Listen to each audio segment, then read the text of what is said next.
সুপারি গাছের খোল দিয়ে তৈরি হচ্ছে থালাবাটি। ফেলে দেয়া এ খলি এখন লাখ টাকার পণ্য।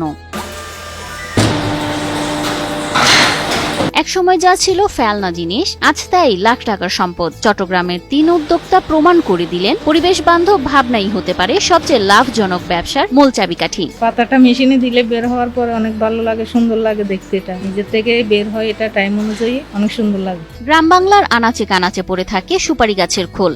একসময় এগুলো ছিল একেবারে অকেজো, বনে জঙ্গলে পড়ে নষ্ট হয়ে যেত। কিন্তু এখন এ খোল দিয়েই তৈরি হচ্ছে থালাবাটি, চামচ, ট্রে সহ মোট 19 রকমের তৈজসপত্র।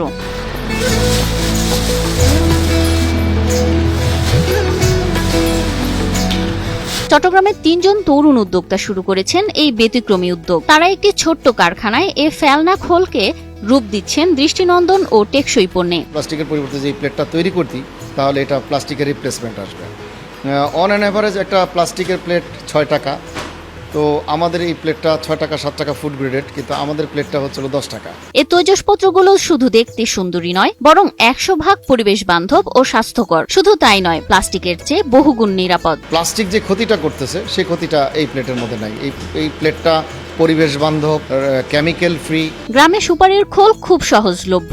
এই সহজলভ্য উপাদান দিয়েই বড় কিছু করা সম্ভব, তা অনেকেরই অজানা। আর তাই দেশে বিদেশে পরিবেশ বান্ধব পণ্যের চাহিদা দিন দিন বাড়ছেই। স্বাস্থ্যকর অল টাইম হানিকম, সব সময় অল টাইম হেলদি লাইফ।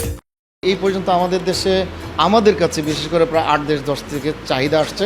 আমরা ওই চাহিদা মেটানোর সক্ষমতা নিয়েই আমাদের যাত্রা শুরু করেছে।